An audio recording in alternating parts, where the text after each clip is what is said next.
Já está gravando. Enquanto o pessoal vai entrando aqui, já vamos orar já, tá bom? Então vamos lá, meus irmãos, vamos orar, vamos apresentar esse momento ao Senhor. Vamos buscar o nosso Pai, o nosso Abba.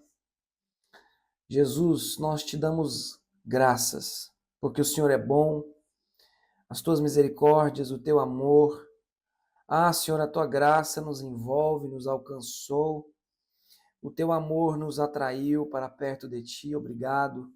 Obrigado, Jesus, porque mais pessoas compartilham, Senhor, querem aprender, querem buscar mais o Senhor. Mais filhos teus, Senhor, se dispõem a esse discipulado, a esse ensino. Eu te dou graças porque sempre existirá um remanescente, Senhor, te esperando, te aguardando, não apenas, Senhor, de lábios, mas de coração, Senhor, esperando e apressando a tua volta. Aqueça os nossos corações. Eu te peço perdão, Senhor, pelos meus pecados, pelos pecados dos meus irmãos, do meu próximo. Senhor, me perdoa, nos perdoe, Senhor, santifica-nos. Santifica-nos para ti mesmo, Senhor. Arranca do nosso coração todo pensamento que não é bom, Senhor, todo sentimento que não é bom.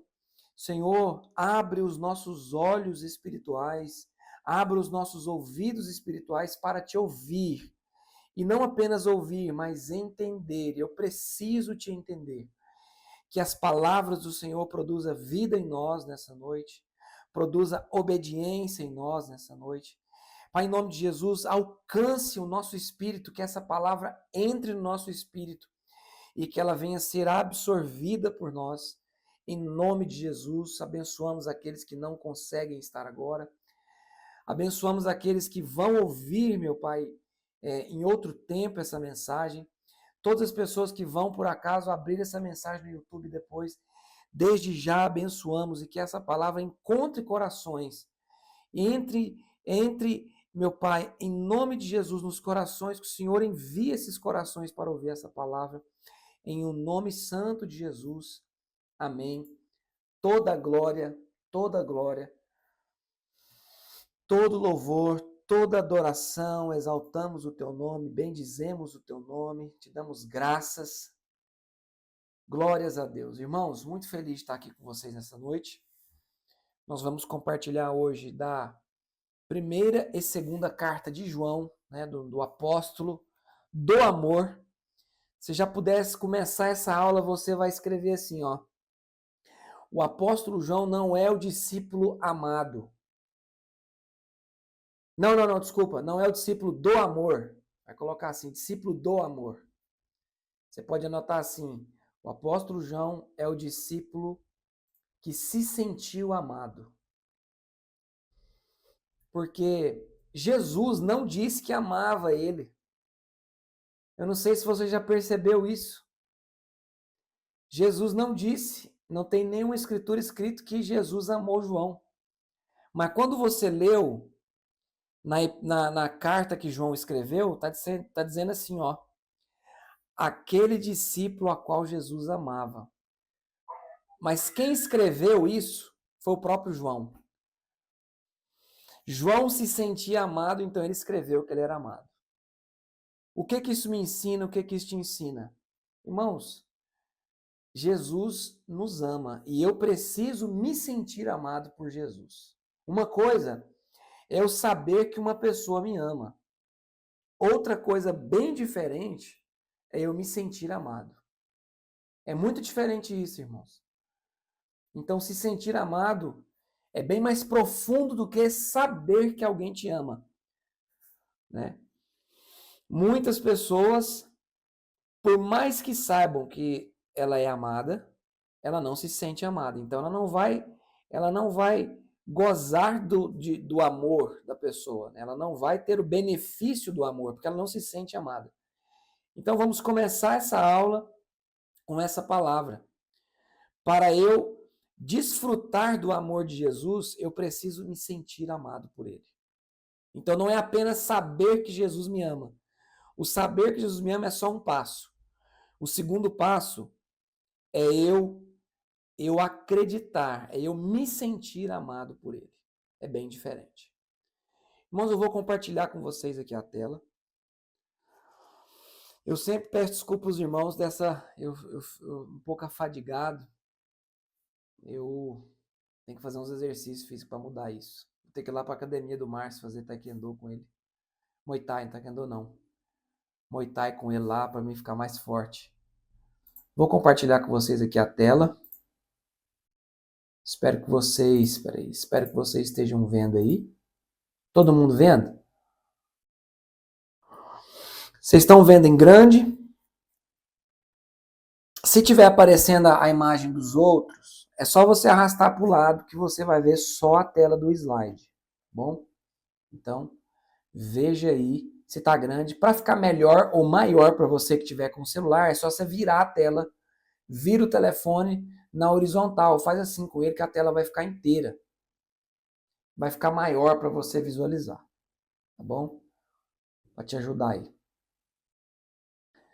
Irmãos, iniciando essa visão panorâmica e esse discipulado, essa introdução aqui nesse panorama da carta, da primeira epístola de João, são cartas pequenas, como todos conhecem, e nós vamos abordar essas duas cartas sempre no sentido de conhecer um pouco da estrutura da carta, mas também aplicando para os nossos dias e trazendo um discipulado junto com esse panorama. Então, é um panorama da carta de 1ª e 2ª João, mas nessa visão de discipulado.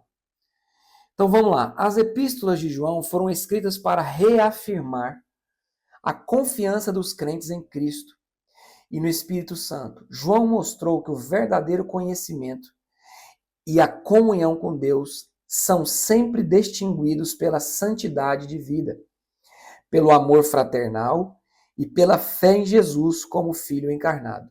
Nesta lição, estudaremos o conteúdo da primeira epístola de João. Então vamos lá, visão panorâmica do livro. O grupo que ela pertence são as epístolas gerais, né? O autor é o apóstolo João. A data, olha para você ver a data que difere das outras cartas. É bem depois, porque João foi o último apóstolo a morrer, né? Então a carta é de 85 a 95 depois de Cristo. O local é Éfeso. O alvo são as igrejas da Ásia, né? O versículo-chave que nós vamos ler ele é 1 João capítulo 5, do verso 11 ao 13. E a expressão-chave, irmãos, a expressão-chave, comunhão. Talvez não, como o Márcio disse, a palavra que bate hoje vai ser a palavra comunhão. Não eu, mas o texto em si de 1ª e 2ª João vai abordar muito essa característica aí da comunhão. Então, olha o contexto dessa carta. João conhecia muito bem Jesus. Ele habitava numa cidade influente da sua região. Esse fato levou a cuidar das igrejas daquela região.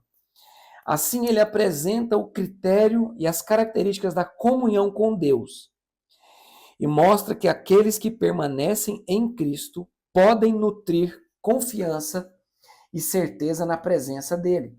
Esta obra simples, porém profunda, desenvolve o significado da comunhão. Vou passar aqui para frente aqui só um pouquinho. Então vamos lá. Olha aqui, irmão, se você tiver aí com a sua Bíblia aberta, se não tiver, abra no seu notebook, não sei, no seu telefone. No seu telefone não vai dar porque você está vendo ao mesmo tempo. Então, era bom na sua Bíblia de papel, abra sua Bíblia, lá na carta de 1 João, né, no capítulo 1, aí no verso 5 em diante, né, porque ele faz uma introdução, e ele fala assim, ó, ora, a mensagem que da parte dele temos ouvido e vos anunciamos é esta, que Deus é luz e não há nele treva alguma. No capítulo 2, no verso 19, 2:19, fala assim, ó. Eles saíram de nosso meio, né? Atentando, porque são condições e impedimentos aqui. 2,19. Eles saíram de nosso meio, entretanto não eram dos nossos. Porque se tivessem sido dos nossos, teriam permanecido conosco. Todavia, eles se foram para que ficasse manifesto que nenhum deles é dos nossos. Irmãos, esse texto aqui, grava esse texto na sua Bíblia, de 2,19, nós vamos falar sobre ele, né? E o primeiro, que é o capítulo 1, verso 5, em contraste. Aqui ele está falando uns que manifestam luz e outros que andam no meio de nós, mas são trevas. Né? Nós vamos devagar aqui, para não bater muito, que o Márcio falou que é só peia. Eu vou tentar não dar só peia, não tem como é que a gente faz? Mas vamos lá. Então, no capítulo 2, né, do 12 ao 19, ele está falando de impedimentos aí, que nós lemos até o 19, mas é até o 29, nós vamos abordar devagar. Então, comunhão com Deus em luz, que é o versículo, capítulo 1, verso 5, que nós lemos. Irmãos, vamos seguir aqui. Comunhão com Deus em amor, né? 1 João capítulo 3 vai dizer isso. O mal que nega o amor. Capítulo 3, verso 1.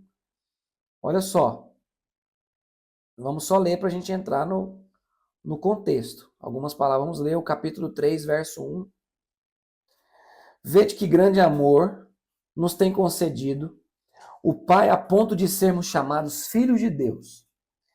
E de fato somos filhos de Deus. Por essa razão, o mundo não nos conhece, porquanto não o conheceu a ele mesmo. Amados, agora somos filhos de Deus e ainda não se manifestou o que haveremos de ser. Sabemos que quando ele se manifestar, seremos semelhantes a ele, porque havemos de vê-lo como ele é. Olha só, irmãos, como ele é. E a si mesmo se purifica todo o que nele tem esta esperança, assim como ele é puro. O verso vai até o verso 6. Todo aquele que pratica pecado também transgride a lei, porque o pecado é a transgressão da lei. Sabeis também que ele se manifestou para tirar os pecados, e nele não existe pecado. Todo aquele que permanece nele não vive pecando. Se você tiver com sua Bíblia aberta, sublinhe aí. Não vive pecando. Todo aquele que vive pecando não o viu nem o conheceu. Irmão, já quero entrar no primeiro ponto aqui. Um ponto chato. E eu até queria gravar um vídeo sobre isso. Eu vou até repetir o texto aqui antes de entrar, que é o verso 19 do capítulo 2. Eles saíram de nosso meio, entretanto não eram dos nossos. Irmãos, eles saíram do nosso meio, entretanto não eram dos nossos. Porque se tivessem sido dos nossos, teriam permanecido conosco. Todavia eles se foram para que ficasse manifesto que nenhum deles é dos nossos. Esses dias me perguntaram, eu não sei aonde que eu estava, mas me perguntaram sobre o ser salvo. Acho que eu estava conversando, não lembro com quem, sobre a pessoa ser salva, irmãos, e perder a salvação.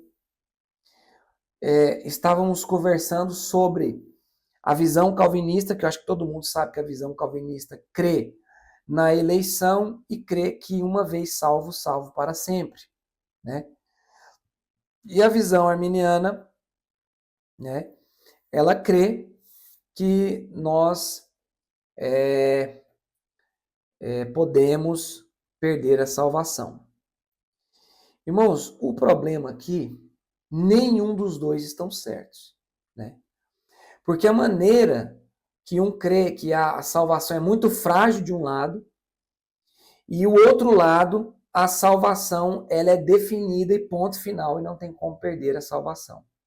Eu não sei se isso aqui é um ponto comum entre todos, mas eu vou abordar um pouco sobre isso aqui por causa desses dois textos, né? Que está aqui a comunhão com Deus em luz e as condições e os impedimentos.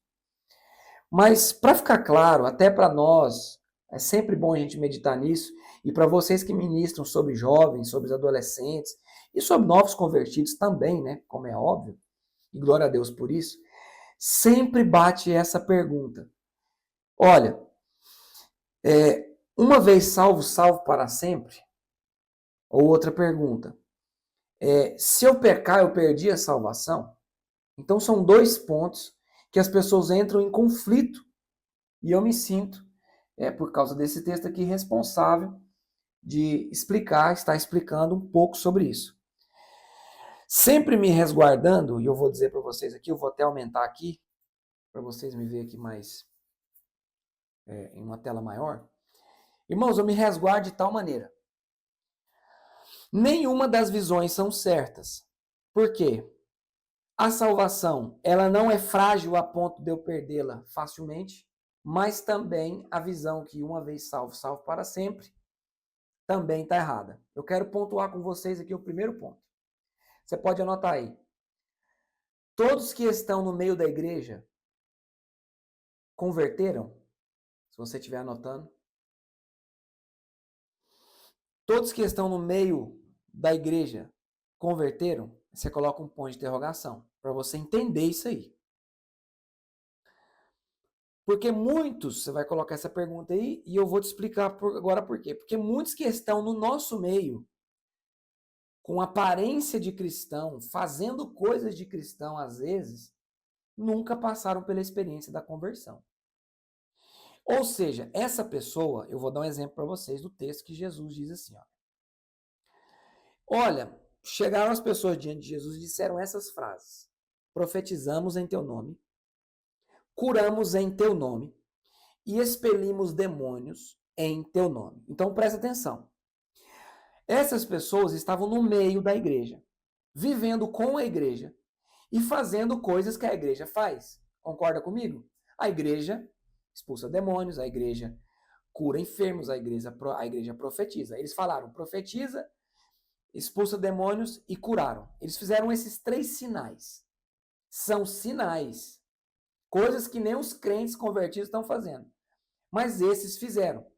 Mas a palavra de Jesus foi essa. Apartai-vos de mim, que eu não vos conheço.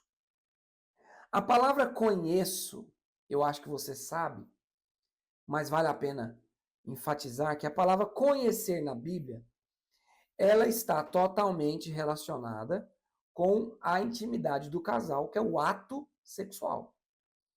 Então você leu no Antigo Testamento assim, olha, e conheceu Adão e Eva, então gerou assim Caim. E conheceu Abraão a Sara, e eles tiveram Isaac. Essa palavra conheceu significa ter relação sexual.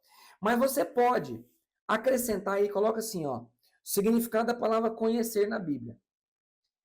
Acrescenta algo aí que vai facilitar o seu entendimento. A palavra conhecer na Bíblia significa, além de uma relação sexual entre um casal, você vai escrever assim, ó, estar dentro de Jesus e Jesus estar dentro de você. Estar dentro. Para você entender de fato essa palavra, eu não vos conheço, é você ter total entendimento que Jesus, em outras palavras, então, traduzindo, ele disse assim, apartai-vos de mim que vocês nunca estiveram comigo. Apartai-vos de mim que significa assim, ó, eu nunca estive dentro de vocês, vocês não nunca estiveram em mim. Então, aquelas pessoas participaram do seio da igreja, participaram dos dons do Espírito Santo. Quando eu digo dons do Espírito Santo, estou dizendo dons de poder, né?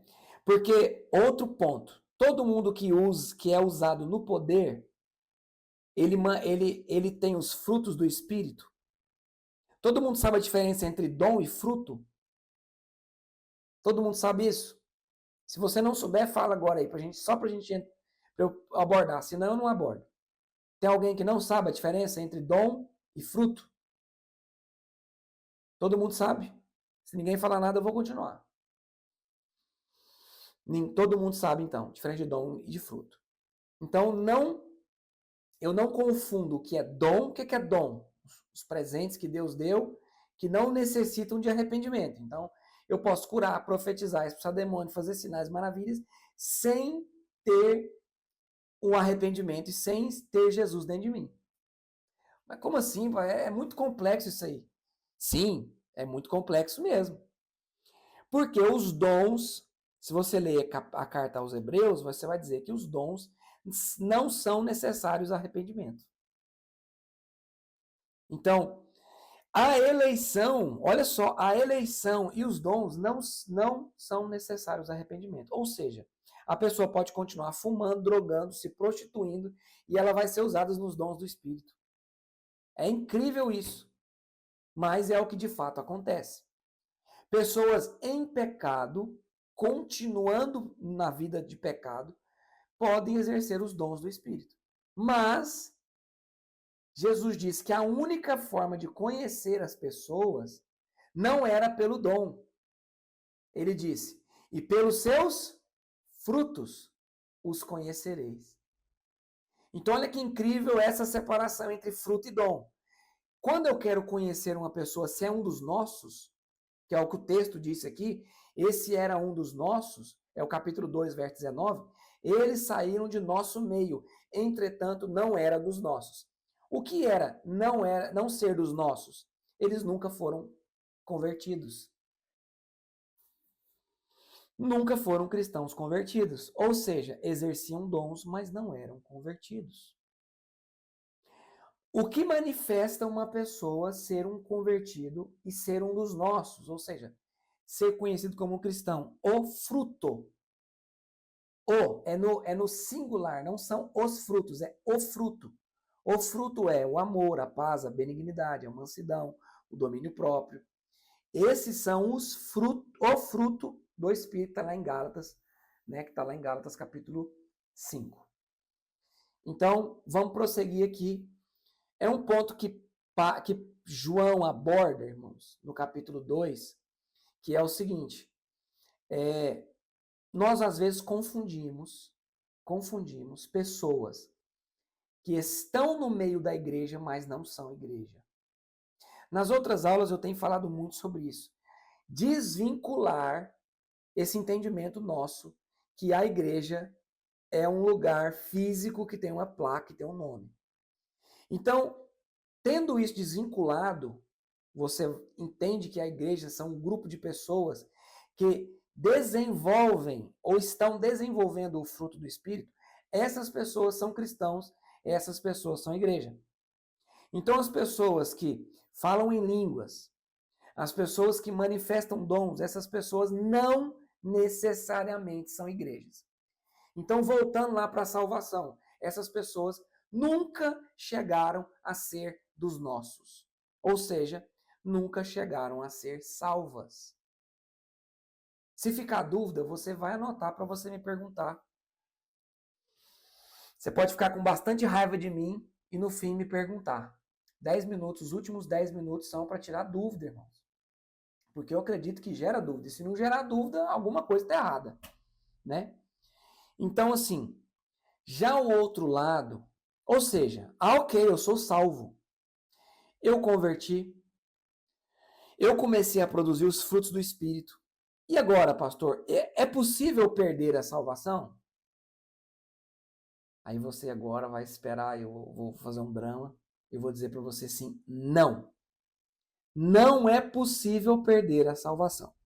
Você pode escrever. Não é possível perder a salvação. Porém, para você não ficar com raiva de mim, que eu sei que você já estava me julgando herege aí, sem eu terminar, o pastor Jamil já estava olhando para mim pensando assim, rapaz, ele vai pecar agora. Porém, olha, escuta bem o que eu vou dizer, não escandaliza não, é impossível perder a salvação. Impossível. Porém, é possível você deixar ela. Eu quero fazer a diferença com vocês aqui agora e quero deixar bem claro para vocês o que é perder e o que é deixar. Alguém está me entendendo? Vou concluir aqui para a gente passar para frente. Perder a salvação É o mesmo que o Márcio está segurando aquela caneta e ele deixou cair no chão e entrou em algum buraco e ele perdeu a caneta. Perder é isso. Perder também significa que o Márcio está andando na rua com o telefone dele e alguém pegou o telefone dele, roubou o telefone dele. Isso é perder. Ele perdeu o telefone porque uma pessoa roubou. Aí você vai anotar, perder é aquilo que eu fiz sem consciência. Perder é involuntário. Você pode escrever. Perder é involuntário. Ou você todo dia amanheceu com vontade de perder alguma coisa. Tem alguém entendendo isso aqui? O perder é involuntário. Entenda bem o que eu vou dizer. Eu estou dizendo isso aqui para vocês, não diria numa igreja. Eu estou dizendo num discipulado. Eu não vou dizer na igreja assim, bem alto, irmão, é impossível perder a salvação. Não é bagunçado assim, não. Para vocês aqui no discipulado, estou dizendo, é impossível perder. Porque perder é involuntário. Jesus disse assim, todos quantos o meu Pai me deu, de maneira nenhuma os lançarei fora. Jesus também disse outra coisa. A todos quanto também o meu Pai me deu, ninguém tem poder de arrebatar ou de arrebatá-las da minha mão. Ou seja, se alguém quiser roubar a sua alma, Jesus está falando que é impossível. Impossível. Jesus está dizendo assim, todos quantos o Pai dele, que é o Deus Criador, deu para ele, é também, de maneira nenhuma, ele lançará fora. Ou seja, Jesus também não vai jogar ninguém que foi salvo fora. Pera aí então. Se ele está falando que nenhum vai ser lançado fora por ele, e o outro lado, ninguém tem poder para tomar de Jesus aqueles que já são dele, então só resta uma saída. Você não consegue perder, porque não vai jogar você fora, e não vai deixar ninguém tomar você. Mas existe uma possibilidade, e a possibilidade é você abandonar Jesus. Só que o deixar Jesus é voluntário. Então, olha só o paralelo. Perder é involuntário. E você não tem como perder a salvação, porque não é você que garante ela. Quem garante que você seja salvo e continue sendo salvo é o Espírito Santo na sua vida e na minha vida. Tá ficando claro, irmãos? Se não tá ficando claro, depois você vai anotar e vai tirar dúvida. Então, por mais que você faça ou deixe de fazer, você consegue se manter salvo? Eu acredito que não. Então você falar e tropeçou, você perdeu? Não, você não perdeu. Porque do mesmo jeito que você não consegue ser salvo por si próprio, você também não consegue se manter salvo. Você não consegue se manter salvo. Esta é uma obra exclusiva do Espírito Santo. Ah, não, mas agora o diabo quer roubar minha vida, quer roubar minha alma de Deus. O diabo está lutando, querendo roubar a minha vida de Jesus. Jesus disse, ninguém tem poder de tirar as pessoas da minha mão. Mas, Hebreus capítulo 6 diz, eu vou até ler o texto com vocês. Se vocês quiserem abrir Hebreus capítulo 6. Mas eu estou citando aqui porque é algo que João está abordando nessas cartas. Hebreus capítulo 6, do verso 1 em diante. Olha o que ele fala lá. Olha só, irmãos. Para ficar bem claro isso aqui para nós.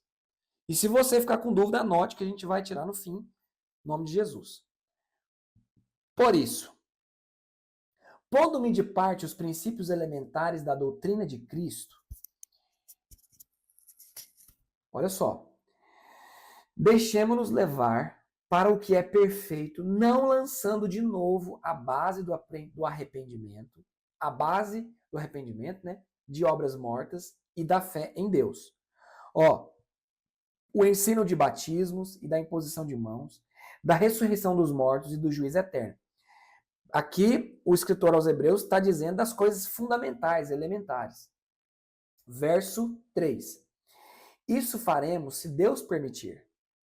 Ainda Deus que permite a gente continuar ensinando o arrependimento, as obras, a fé em Deus. Olha só. Verso 4. Você pode anotar essa referência aí. É impossível, pois, que aqueles que uma vez foram, Primeiro ponto. Ele está dizendo que é impossível. Que aqueles que uma vez foram iluminados. O que é ser iluminado? Receber a luz. Ou seja, o entendimento das Escrituras. Então, receber a luz e provaram o dom celestial. Qual é o dom celestial? A salvação. O dom é aquele que está em Efésios, o dom de Deus. Isto não vem de vós, é dom de Deus, dom celestial. Eles provaram do dom celestial e se tornaram participantes do Espírito Santo. Presta atenção. O Espírito Santo começou a habitar nessas pessoas. Olha só que grave. E provaram a boa palavra de Deus e os poderes do mundo vindouro. Irmão, eles provaram do poder do mundo vindouro. O que é o mundo vindouro? O reino. Se você não sabe, tiver com a Bíblia aberta, o que é os poderes do mundo vindouro, é desfrutaram do reino futuro. É o reino que virá amanhã, nós desfrutamos dele hoje. Né? Na oração do Pai Nosso, Jesus nos ensinou isso. Vinde a nós o teu reino. Nós antecipamos o reinado milenar de amanhã para hoje. A oração do Pai Nosso é uma oração de antecipação. Eu não sei se você sabe. Que a oração do Pai Nosso tem a ver com assim, ó. A oração do Pai Nosso é: vinde a mim o teu reino, que é o reino de amanhã, venha hoje. Outra coisa que ele fala: dá-nos hoje o pão de sábado. Eu não sei se você sabe, mas a oração do Pai Nosso está dizendo: dá-nos sexta o pão que virá no sábado. Meu Deus do céu, isso aqui não era para entrar nessa aula. Mas o Pai Nosso é a oração da antecipação. Irmãos, espiritualmente, sabe que dia que é hoje? Sexta-feira. Tem alguém aí, irmãos? Isso aqui é forte, isso aqui. Você não está entendendo. Que dia que é hoje? Sexta-feira. Alguém vai perguntar por quê? Que se não perguntar, eu não vou responder. Eu vou seguir para outra aula. Se alguém quiser, eu vou descobrir, eu vou falar. Pronto, como ninguém quer saber, eu vou continuar. Por quê? Depois te mando no zap, Eduardo, que só você quer saber, os outros não querem saber. Porque eu também perguntei. Aí quando dois falam, já vale a pena, né? Então vamos lá. Olha isso aqui, presta atenção nisso aqui, irmãos. Já volto para lá. Espiritualmente falando, hoje é sexta-feira. Né? Espiritualmente falando, hoje é sexta-feira. E eu posso explicar isso, demoraria muitas horas para te explicar, mas eu vou dar só uma rebarbazinha. Espiritualmente falando, hoje é sexta-feira. Sexta-feira é o sexto dia. Deus criou o homem no sexto dia. O sexto dia representa o número 6. E o sexto dia representa o tempo do homem. O tempo a qual o homem está sendo aperfeiçoado. Primeiro ponto. O sexto dia é o dia da criação do homem. O sexto dia é o tempo de aperfeiçoamento do homem. Outro ponto, que você não está convencido ainda. Nós estamos a caminho do sexto milênio. Nós estamos no ano de 5.786. A caminho do sexto milênio, dos 6.000 anos desde o dia de Adão. Então, desde Adão até hoje, no calendário civil de nascimento de Israel, nós estamos no ano 5.786. O que significa que estamos próximos do ano 6.000. O ano 6.000 é o ano completo do homem. Assim como o número 6 é o número do homem, assim como o sexto dia foi o dia da criação, e assim como sexta-feira é o dia que o homem fica pronto. Você vai me perguntar, peraí, como é que o homem fica pronto? Por causa da sexta-feira. Porque a sexta-feira é o dia marcado para que o homem morra. Jesus morreu numa sexta-feira. E que dia que vai começar depois da sexta-feira? O sétimo dia. É o sétimo milênio. É o sábado milenar. É o dia do descanso do rei. É o dia do descanso de todas as nações. É o dia do descanso do homem e de toda a terra. Quando Jesus ele fez o primeiro milagre dele, todo mundo conhece bem o primeiro milagre. O que as pessoas não esquecem é o número das talhas. Quantas talhas tinham? Alguém lembra? Se alguém lembrar, pode me falar. Quantas talhas tinham no dia que Jesus fez o milagre nas bodas de Caná? Ah, irmão, não é possível. Eu quero que alguém fale o número das talhas. Eu vou esperar. Vou esperar, alguém sabe, certeza que alguém sabe. Você vai, procura no Google. Quantas talhas tinha no primeiro milagre de Jesus? Ah, irmão. Vou esperar você procurar. Você está procurando aí, não? Ah, Eduardo acho que está procurando. Quantas talhas tinha, irmãos? Eu estou falando o número toda hora, ninguém acredita. Quantas talhas? Quantas? 6 talhas, irmãos. Mas por que não 7? Por que não 7? Porque aquelas talhas, todas cheias, representam o tempo do aperfeiçoamento dos cristãos. Até que todos cheguemos à unidade da fé, à perfeita varonilidade. Sabe o que Jesus está esperando? O tempo da perfeição da terra, até que todos cheguemos à plenitude. A plenitude é quando as 6 talhas se enchem. Quando a talha se enche, acontece o quê? As bodas do cordeiro. Ah, irmão, pelo amor de Deus, não, eu vou parar que vocês não estão entendendo nada.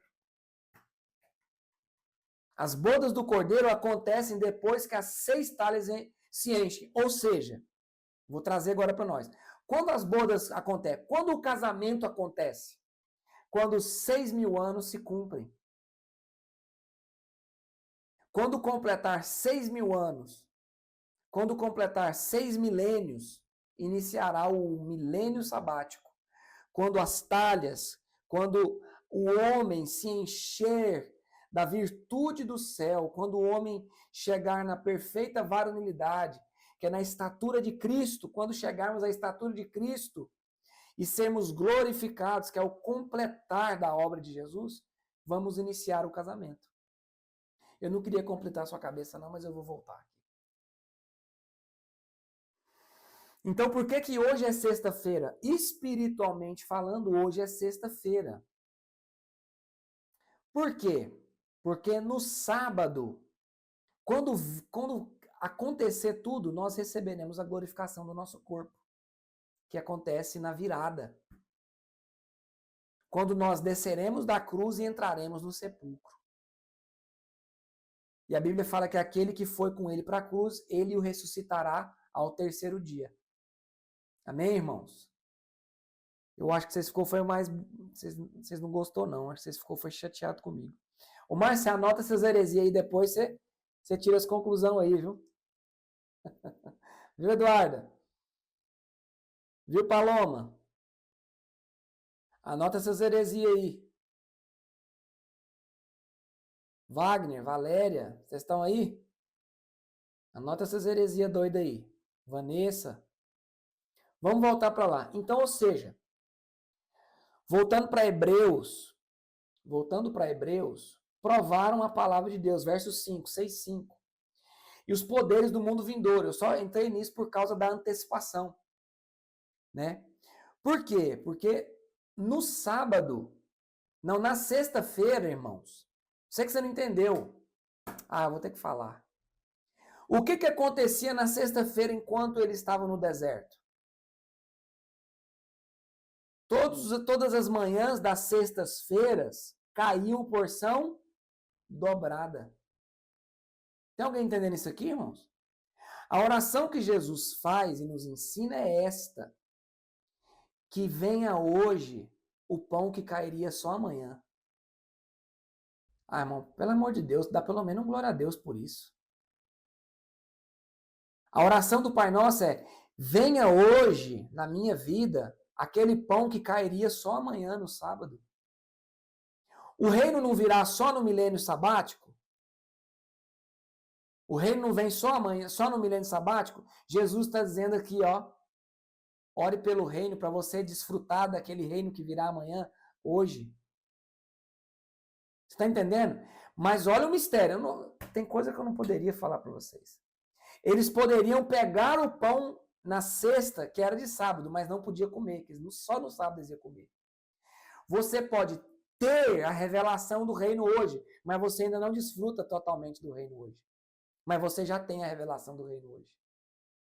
Porque na sexta-feira eles pegavam o pão de sexta e de sábado, mas eles não comiam na sexta. O de sábado eles comiam no sábado. Tem uma porção reservada para nós ainda no sábado. Você está entendendo isso, meu irmão? E sabe o que tem dentro da Arca da Aliança? Sabe o que está lá dentro ainda, irmãos? O maná escondido. O maná está lá, irmãos. Todos nós vamos desfrutar do maná que está escondido. E se você ler as cartas do Apocalipse, está dizendo que darei a comer o maná escondido, irmão. Ah, não, assim eu não dou conta de continuar, não, Palomas. Ninguém dá glória. Richelle, ninguém fala nada, Richelle. Ô, irmã Glaucia, dá um glória aí, daqueles gostosos, assim, que glória assim que...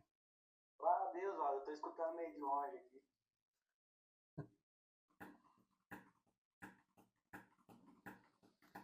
Irmão, faz sentido essas heresias assim? Ô, irmã, faz sentido isso aí, irmã Glaucia?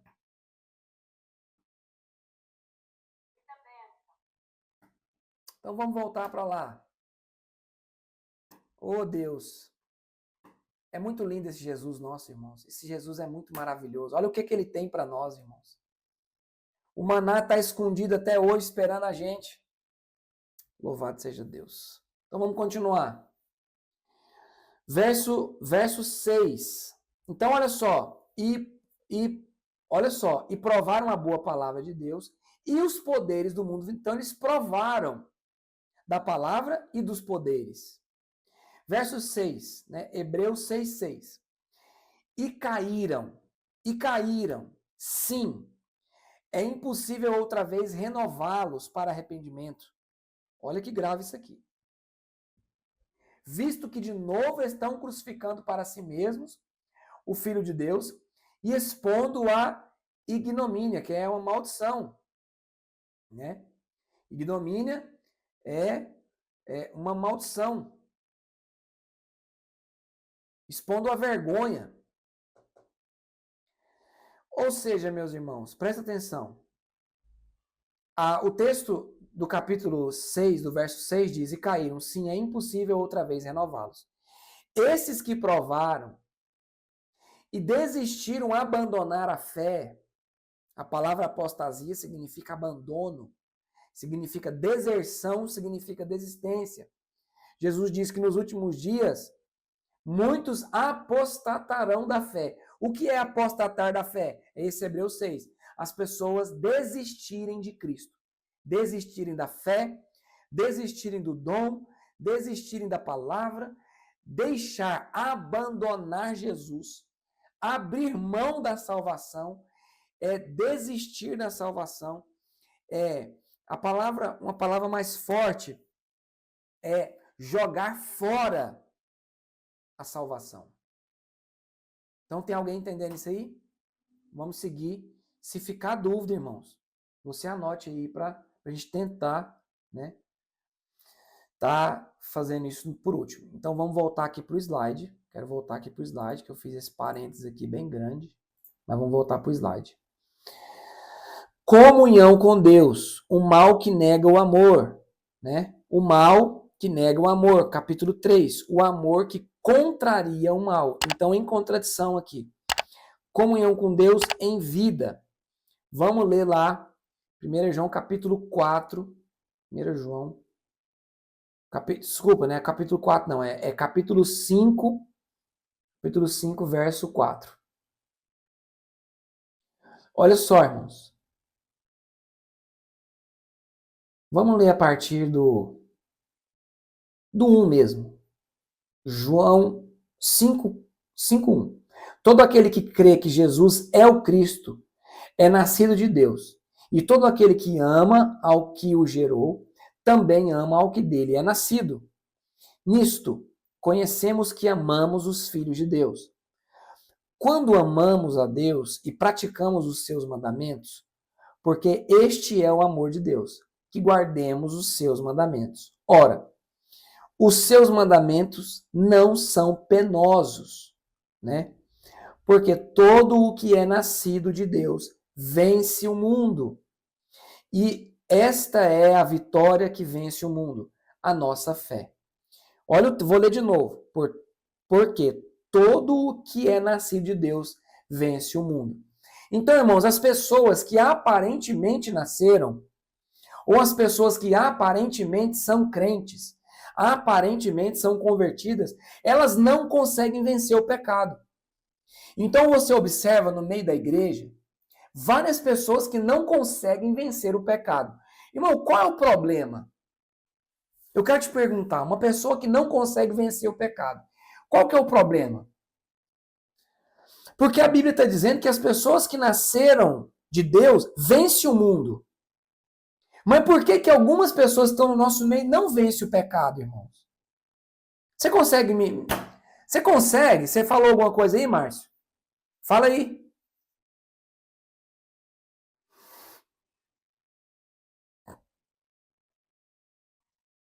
Por conta de decisões e pela iniquidade, estava ocupado. Por isso não consegue dar mais não desespeculado. Ô, Márcio, o texto aqui é mais grave que isso. O texto aqui ele é mais grave e eu vou te explicar por que ele é mais grave. Será que essa pessoa nasceu de novo? Porque o texto está afirmando que as pessoas que nasceram de novo vencem o mundo. Então, tem pessoas que você está procurando fruto nela sem antes nem ter convertido. Você está me entendendo? Irmãos, eu sei que é difícil o que eu estou dizendo aqui, é difícil de engolir, mas é uma verdade bíblica. Será que as pessoas que não conseguem vencer o pecado, elas nasceram de novo? Ou nós estamos procurando frutos em quem nem converteu ainda? Ou em quem nem nasceu de novo? A palavra é, estamos procurando fruto em pessoas que ainda não nasceram de novo? Anota essa frase para você meditar nela, porque você vai ter pessoas. Anota essa frase aí. Estamos procurando frutos em pessoas que ainda não nasceram de novo?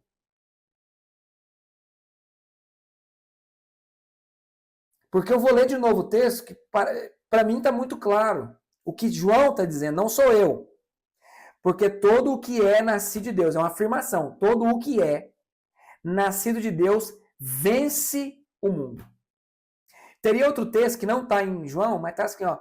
Todo aquele que é nascido de Deus, este não peca. Você já viu esse versículo? Todo que é nascido de Deus, este não peca. Eu vou pegar ele aqui para você. Espera aí que eu vou pegar ele para você.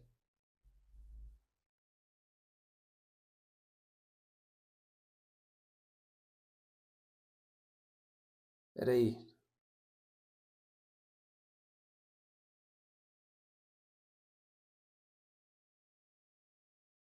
Deixa eu procurar para vocês esse texto aqui.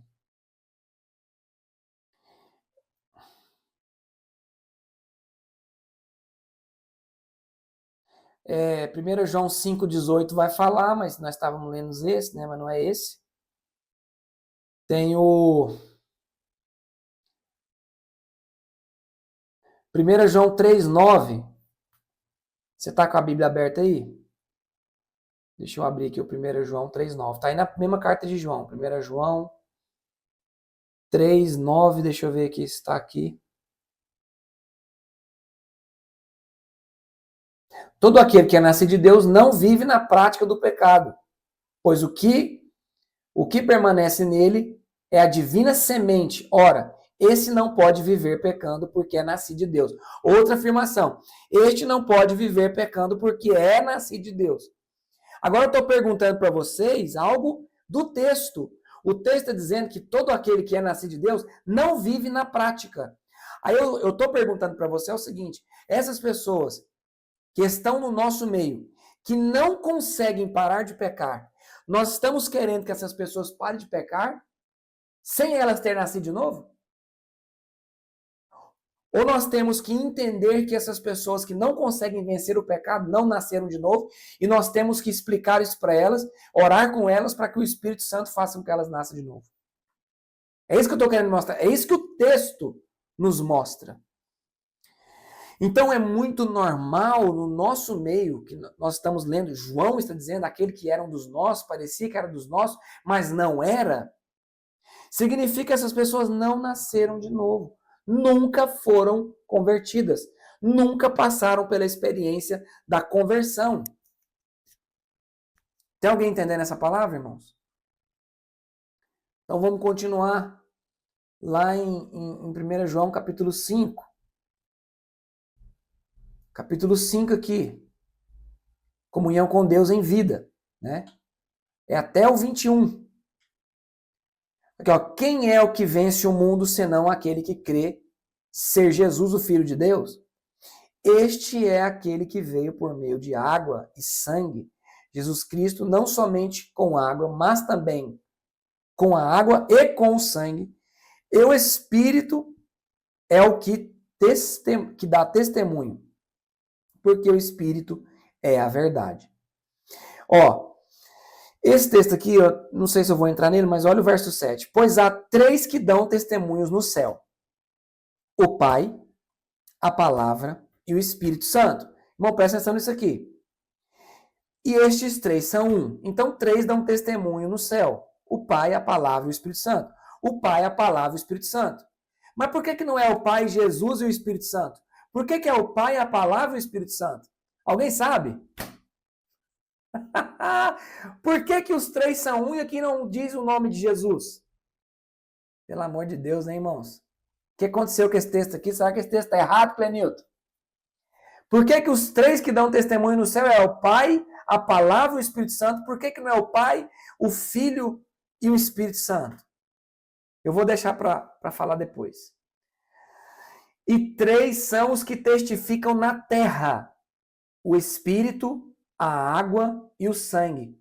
E os 3 são unânimes num só propósito. Agora eu vou te perguntar, irmãos, por que está dizendo que na terra dá testemunho o Espírito, a água e o sangue? Meu Deus do céu. Meu Deus do céu. Acho que eu vou deixar isso aqui para outra aula. O que vocês acham? Irmãos, o Pai e a Palavra é porque a Palavra é o próprio Cristo. Porque em Apocalipse, eu vou te dar o texto. Eu vou te dar o texto porque você não está acreditando em mim. Eu gosto quando vocês não acreditam em mim.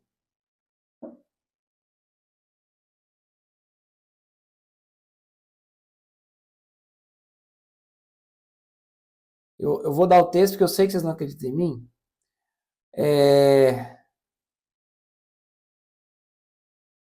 Deixa eu ver se eu acho o texto. Apocalipse capítulo 19, verso 13. Alguém que encontra aí pode ler para nós. Apocalipse capítulo 19, verso 13. Leia aí, por favor, alguém. Abra o microfone e leia.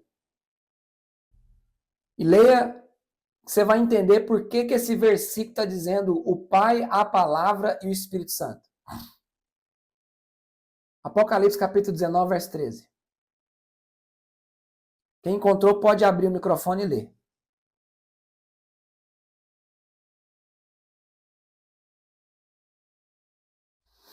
Abre aí, irmãos.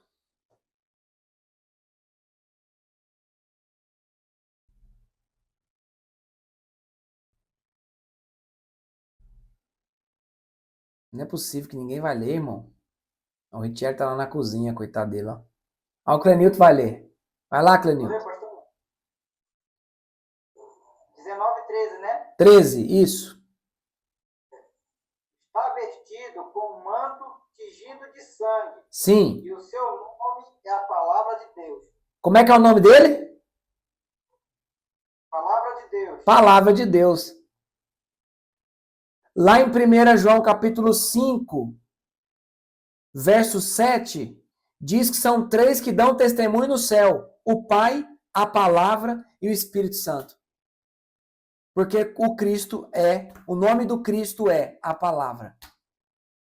Agora, os que dão testemunho na terra são o Espírito, a água e o sangue.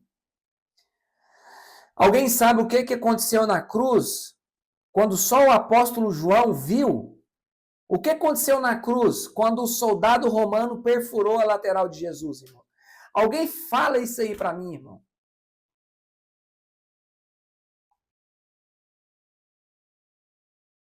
A irmã Glaucia está querendo desmutar o microfone.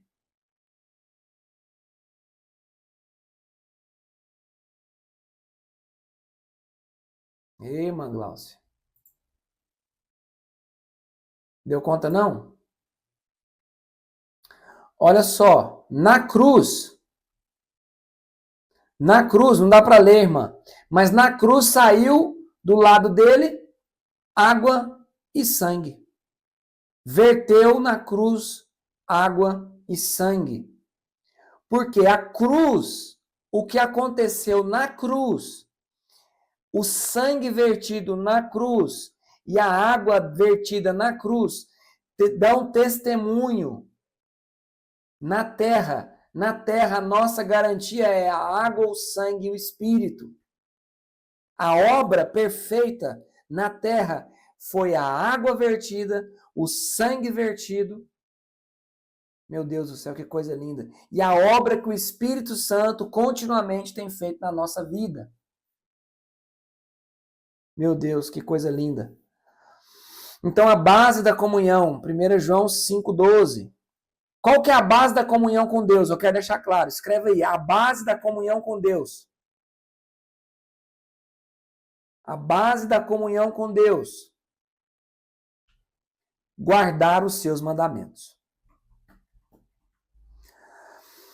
Na aula, acho que foi na aula passada, eu esclareci a palavra guardar. Você lembra disso aí? Alguém lembra? Ou eu não falei, foi aqui? Eu esclareci sobre a palavra guardar. O que é guardar os mandamentos? Eu acho que eu falei aqui, não falei? Falei, não falei, Ritieri? Os que estavam na aula passada, o Diácono, eu falei sobre guardar. O que significa a palavra guardar? Caráter, viver. Guardar. O que significa a palavra guardar que eu expliquei na última aula? Você falou sobre o viver, né? O guardar é viver. Nesse sentido. Guardar, eu pedi para vocês anotar o significado. Guardar significa fazer com que se cumpra. Verdade. Falou, sim, falou. Falei, né? Então deve estar anotado, deve estar anotado. Mas se você quiser anotar, o que é guardar o mandamento e o que comprova a base da sua comunhão com Deus? O quanto você guarda os mandamentos. Então, guardar os mandamentos significa ou indica a base da nossa comunhão com Deus. Então, o que revela que você e eu, nós temos comunhão com Deus, é o quanto nós obedecemos. Então, você pode deixar isso bem gravado na sua cabeça. O quanto você obedece é o nível de relacionamento e de comunhão que você tem com Deus. Então, o quanto você obedece é o que dita a sua comunhão com Deus. Então, a minha comunhão com Deus está balizada no quanto eu obedeço. Que isso, irmãos? Quando uma pessoa, eu tenho comunhão com Deus, você não pode falar que você tem comunhão com Deus. O que fala que você e eu temos comunhão com Deus é o quanto nós o obedecemos. Quanto mais o obedecemos, mais comunhão com Ele temos.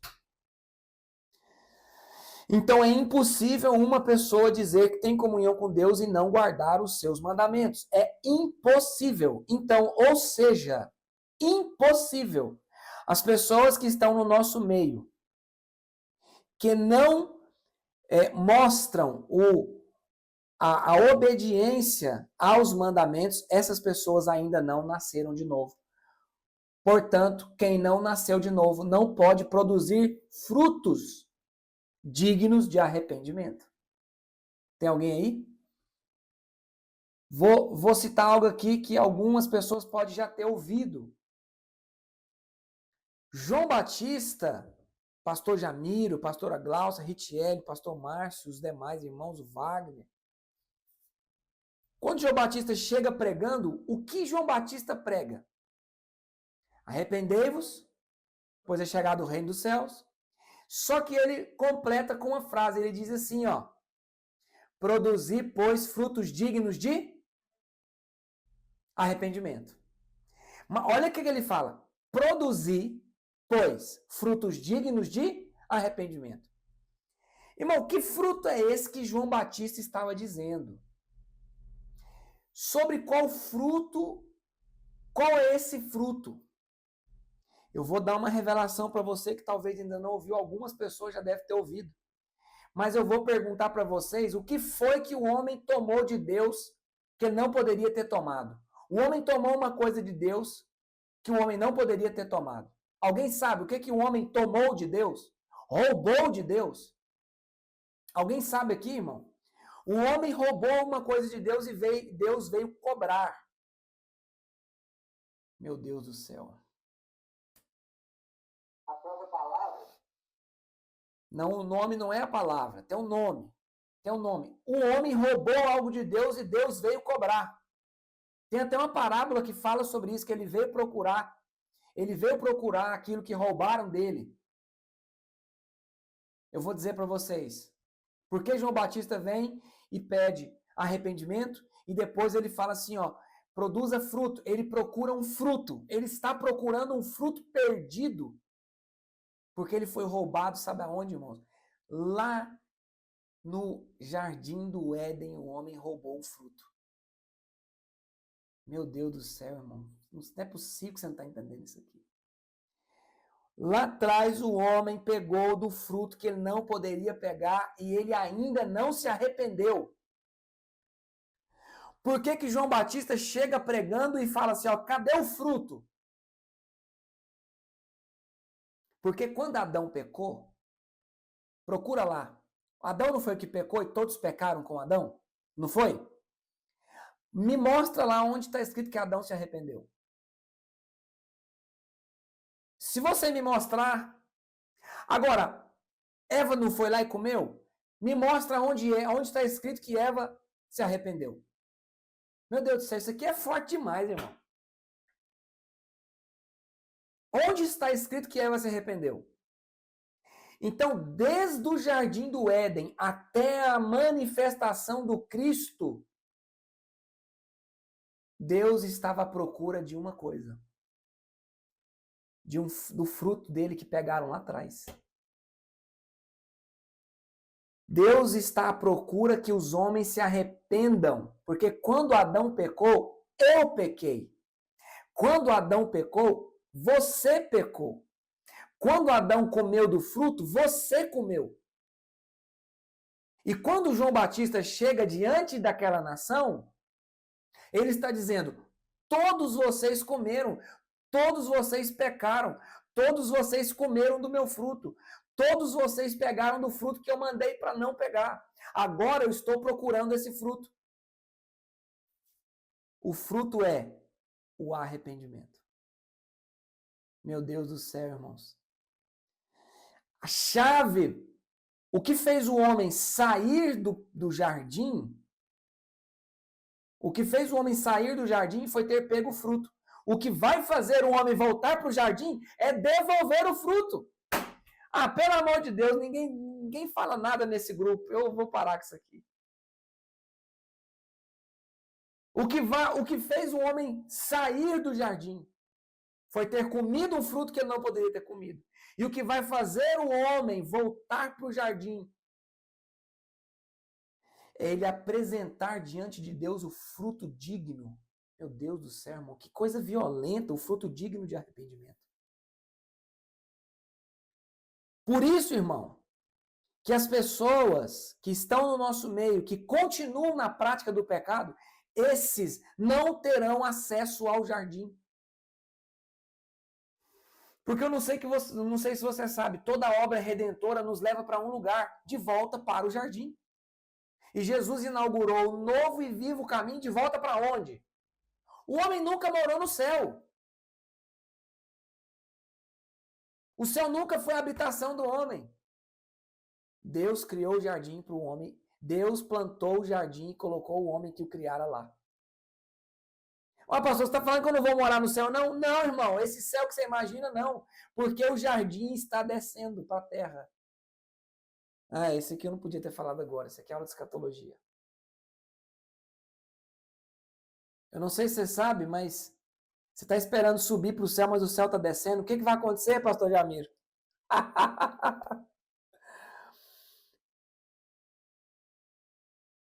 Eu li na minha Bíblia que o céu está descendo. É a Nova Jerusalém. Meu Deus do céu, irmão, fala alguma coisa. Ah, não, pastor, mas por que você está falando que o jardim está descendo para o céu? Porque está escrito que a Nova Jerusalém está descendo? E está escrito que o que está plantado no meio dela, sabe o que está plantado no meio da cidade? Se você não leu na sua Bíblia, na minha Bíblia está escrito que a árvore da vida está plantada no meio da cidade. Ah, pelo amor de Deus, ninguém fala nada, ô Clenilton. Ninguém crê nas escrituras. Ô, irmão, tô brincando com você, eu sei que vocês estão crendo. O céu está descendo. A Bíblia fala a cidade que desce. A cidade que desce do céu. Ah, não, você não está acreditando, eu vou mostrar para o seu texto. Espera aí.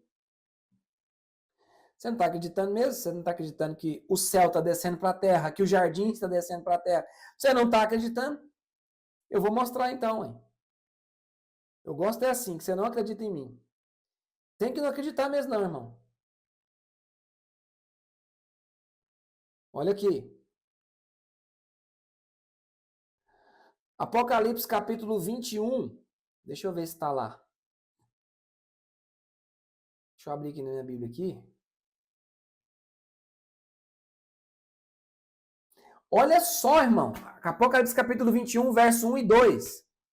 Você não está acreditando? Mas olha só o que está escrito aqui, ó. Vi novo céu e nova terra. Esse céu, você não vai para ele, porque Deus vai fazer outro. Aí você pergunta, mas o que é o céu? O céu é o lugar onde Deus está. Se Deus está descendo do céu que você está querendo subir, o que você vai fazer lá se Deus não vai estar lá mais? Ô, irmão, se o céu só é céu por causa que Deus está lá e Deus está descendo, a Bíblia nossa não está dizendo que o Messias vai voltar para a terra? Vai ou não vai, Márcio? Se o céu só é céu porque Deus está lá e o Deus que está lá está descendo, nós não vamos para o céu que está lá em cima, nós vamos para o céu. Se nós formos para o céu lá, Deus não vai estar lá. Porque ele está descendo. A festa dos tabernáculos, que Israel comemora todos os anos, ou festa das cabanas, significa quando Deus irá morar com os homens na terra. Deus irá morar com os homens na terra durante 1000 anos, irmão. Na terra. Aí aonde vai ser o céu se o Deus do céu vai estar na terra? Onde vai ser o céu? Eu te pergunto. Onde vai ser o céu se o Deus do céu está descendo para a terra? Depois você me responde. Onde será o céu se o Deus do céu está descendo para a terra? Meu Deus do céu, vou continuar lendo aqui que eu fico, irmão, eu fico mais apaixonado nesse Jesus. Eu vou ler aqui, ó. Verso 2. Vi também, não, eu nem li um ainda, vi o novo céu e nova terra, pois o primeiro céu e a primeira terra passaram e o mar já não existe. Vi também a cidade santa, a Nova Jerusalém, que descia do céu, da parte de Deus, ataviada como noiva adornada para o seu esposo. Olha o texto que segue, verso 3. Então ouvi grande voz, vindo do trono, dizendo: Eis o tabernáculo de Deus com os homens, Deus habitará com eles. Vou ler de novo. Deus habitará com eles. Eles serão povos de Deus e Deus mesmo estará com eles. Aonde? Se a cidade está descendo. Meu Deus do céu. Eu acho que vocês nem vão falar mais. Tô brincando, irmão. Vocês vão subir. Oh, Deus, isso aqui é só a nível de estudo, vocês estão vendo que as coisas é muito profundas, as coisas de Deus são muito lindas, irmão. As coisas de Jesus é muito linda. Deixa eu beber uma aguinha aqui.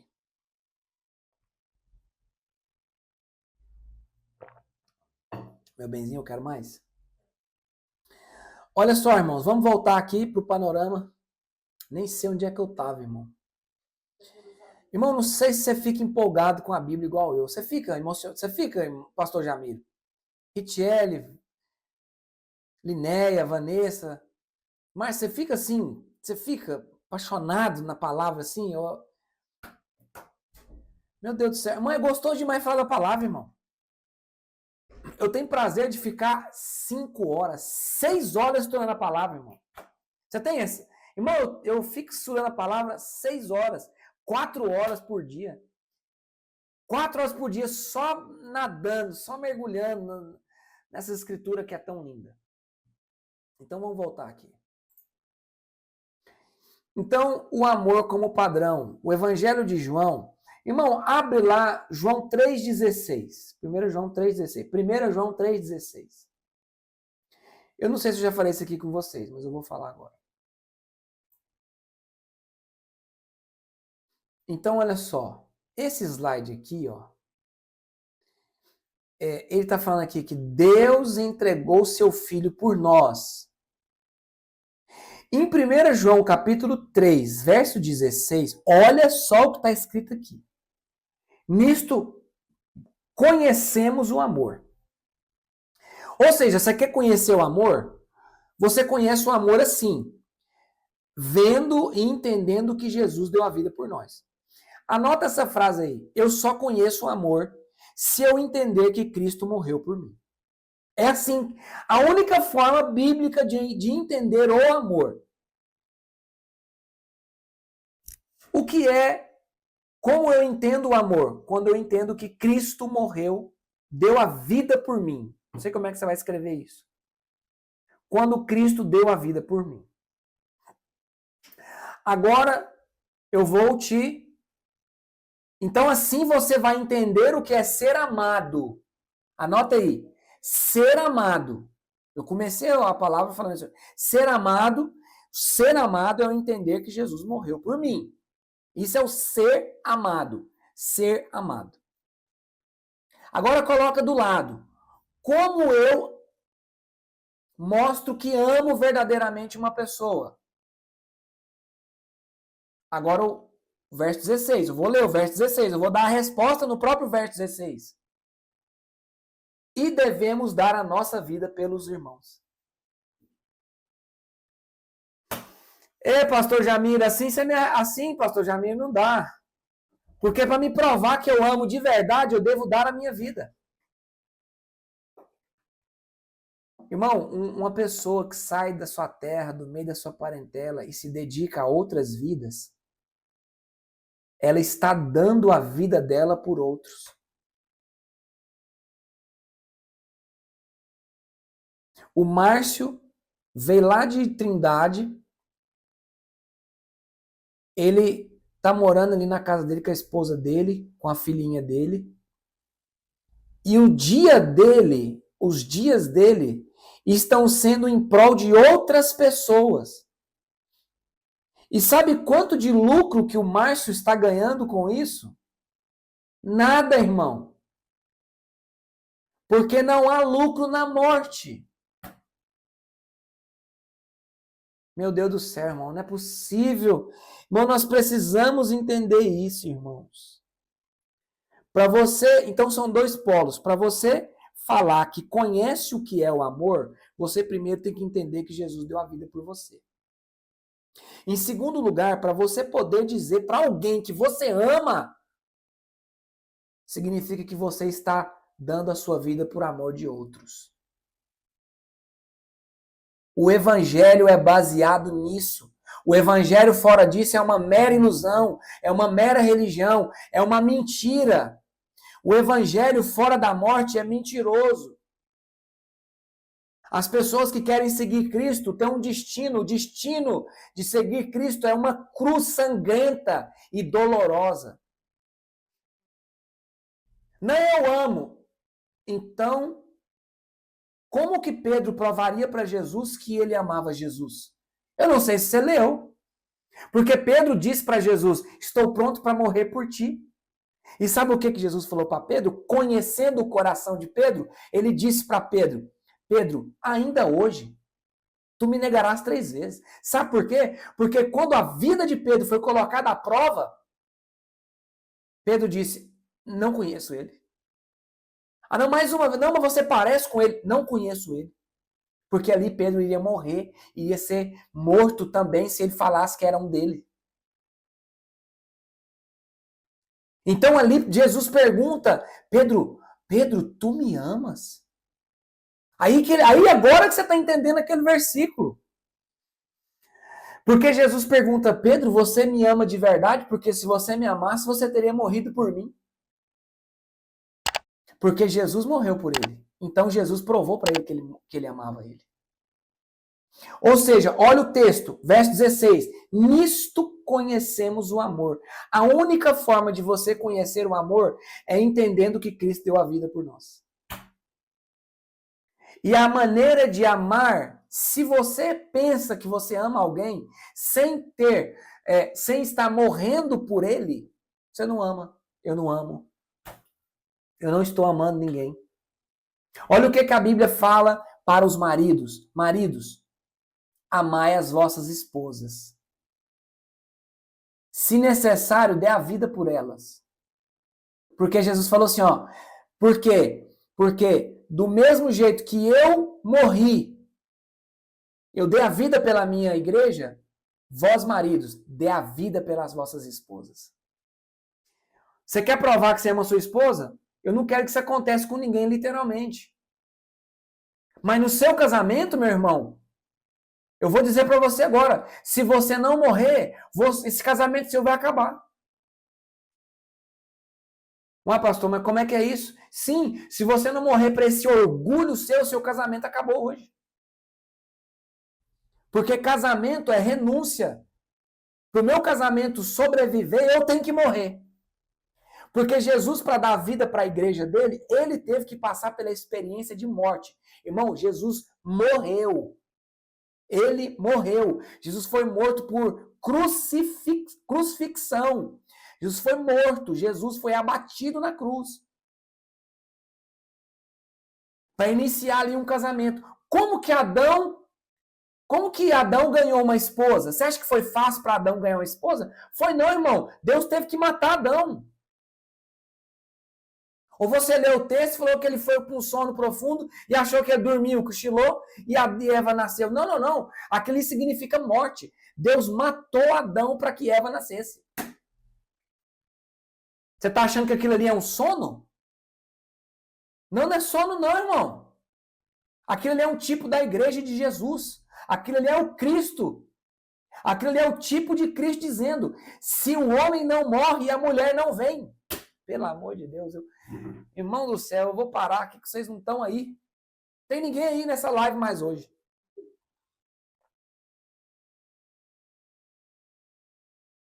Glória a Deus. Louvado seja o nome do Senhor Jesus.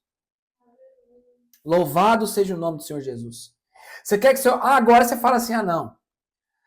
Mas eu sou a mulher, eu sou a esposa do casamento. Irmão, do mesmo jeito vale para você.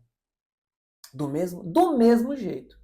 Se não houver essa morte, aqui eu não estou dizendo a morte literal, a morte espiritual, aquela morte para o seu eu, a morte da sua alma, não tem como, irmãos, nada vai durar, porque você prova que você ama uma pessoa morrendo. Morra para você hoje. Morra para o seu ego, para o seu orgulho hoje. Vá para a cruz com o seu orgulho hoje, porque senão o seu casamento está fadado ao fracasso. Morra hoje, porque senão você não vai conhecer Jesus. Então, nisto conhecemos o amor, que Cristo deu sua vida por nós. E devemos, olha só, se você tiver com sua Bíblia aberta, sublinha, devemos. E devemos dar nossa vida pelos irmãos. que um missionário sai da casa dele? Que um pregador vai nesses lugares? Vai fazer o quê, irmão, se não for por amor? Ele vai fazer o quê? Você vai fazer o quê, irmão? Você vai para a igreja para quê? Você leva o nome de cristão para quê? Se não, para quê? O evangelho, o único benefício do evangelho, irmão, é poder tirar de você a sua própria vida. Se o evangelho não tirou de você a sua própria vida, significa que você ainda não experimentou o poder do evangelho. O evangelho não tem nada para te oferecer fora da morte. Você quer usufruir alguma coisa do evangelho? Então, se você ainda não está usufruindo nada do evangelho, eu estou usufruindo algo do evangelho para a glória de Jesus. Não por minha glória, eu sou péssimo. Mas sabe por que eu estou usufruindo alguma coisa do evangelho? Porque eu precisei morrer. Eu estou desfrutando do evangelho. A pessoa que desfruta do evangelho é a pessoa que decidiu morrer. Porque senão ela não tem um bônus do evangelho. O evangelho, irmão, quando você vai para a igreja para comprar carro, para melhorar de vida, venha para o evangelho que seus problemas vai acabar. Vai acabar não, vai começar os seus problemas de verdade. Quando você for, sabe por quê? Porque o tanto de sujeira que tem em nós, você vai para Jesus pensando, vem para Jesus que os seus problemas acabaram. É como se fossem as organizações Tabajara. Quem lembra das organizações Tabajara? Eu lembro. Os seus problemas acabaram. Esse não é o Evangelho de Cristo. O Evangelho de Cristo é o seguinte, venha, morra e você vai ver o que vai acontecer. Você vai descobrir tanto lixo na sua vida, por quê? Porque a luz do Evangelho, o Evangelho é luz. E luz revela a sujeira. E onde tem sujeira vai ter que haver limpeza. Quando as pessoas vão para Cristo, elas não entendem o quanto de sujeira tem nelas. Por quê? Porque enquanto você está nas trevas, você não vê o quanto é sujo. Mas depois que a luz acende, meu irmão, aí o povo dá testemunho e fala, nossa, quando eu fui para a igreja, aconteceu, foi pior, foi pior. Irmão, tá ficando pior para depois ficar bom. É assim mesmo. É assim mesmo. E glória a Deus por isso. Deus não erra. Ele não está errando, ele está mostrando para mim e para você o quanto nós somos falhos e o quanto sem ele nada podemos fazer. Deus está querendo dizer para mim e para você aqui hoje. Todos os seus planos serão fracassados. Digam glória a Deus por isso, irmão. Pastor, você tá me amaldiçoando? Não, amaldiçoado nós já somos sem Cristo.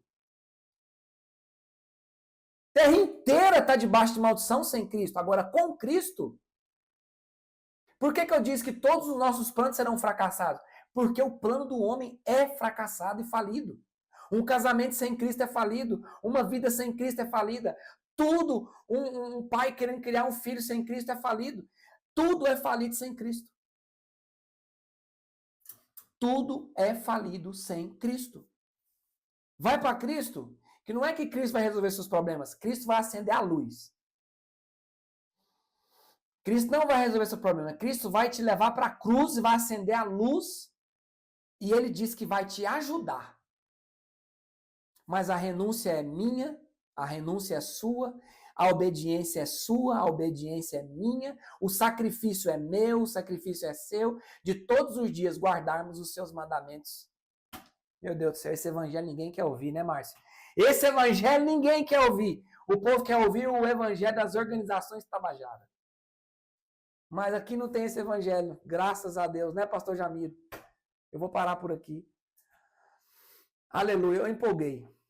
Eu admito. Eu empolguei. Mas dentro disso, dessa palavra de salvação, dessa palavra aqui de sujeira, tem alguma dúvida? Dúvida mesmo sobre salvação, que foi relatada aqui? Fala aí, irmão, que eu nem sei. Já deu a nossa hora já? Mas fala aí se alguém deu dúvida. Essa 1h30 tá mais pequena ultimamente. Alguém tem alguma dúvida, irmãos? Alguma coisa que quer compartilhar? A gente está encerrando. Ninguém fala nada aqui, irmão. A Rotiel vai falar. no início você falou da pessoa tá não é que ela não converteu, mas ela está em pecado e mesmo assim os dons, o Senhor usa ela nos dons, né? Sim. E aí essa pessoa ela tá, como se diz, ela está dando fruto nos dons ou não está dando fruto? Porque os dons do Espírito, os frutos é só nos dons do Espírito. Ah, então peraí. Talvez você não ouviu. Mas existe uma diferença entre fruto e dom. Dom é a manifestação do poder usado para os ministérios, que é poder de cura, de revelação, de profecia, o poder de discernir espíritos, poder de... Esses são os dons. Dons relacionados a ferramentas ministeriais. Os dons são ferramentas ministeriais. Já o fruto do Espírito é outra coisa. Então, eu posso ter frutos e não ter os dons. Tá entendendo? Mas eu posso ter os dons e nunca ter o fruto. Também. Por quê? Porque o fruto é necessário ao arrependimento. Já o dom, não. Entendeu isso aqui? Então, o fruto é o amor, o domínio próprio, que é a mansidão e domínio próprio é a mesma coisa, é a benignidade, a bondade, é a fidelidade. Essas coisas são o fruto. E pessoas podem exercer dons ministeriais sem nunca ter convertido ou nascido de novo. Ficou claro?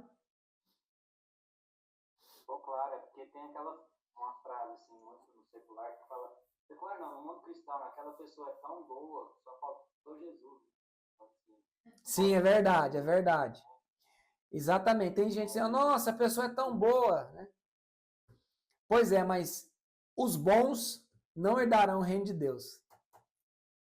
A pessoa boa não herdará o reino de Deus. A pessoa que se arrependeu dos seus pecados e entendeu que é pecador, essa sim pode herdar o reino de Deus. Agora, as pessoas que acham que são boas, essas pessoas não herdarão. Ah, não, mas ele faz boa ação.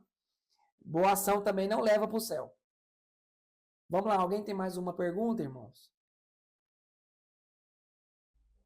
Mais alguém? Dou-lhe uma. Dou-lhe duas. Vou bater o martelo. Não? Então amém, irmãos. Vamos orar. Dou graças a Deus por esse dia, por você estar aqui presente.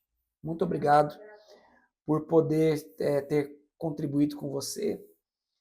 Irmãos, não sei se vocês estão acompanhando aí. Vamos continuar orando pela vida do pastor José, que está internado, né? Estava na UTI, mas eu acho que hoje ainda ele vai poder ir para o apartamento. Então, vamos continuar orando pela vida dele.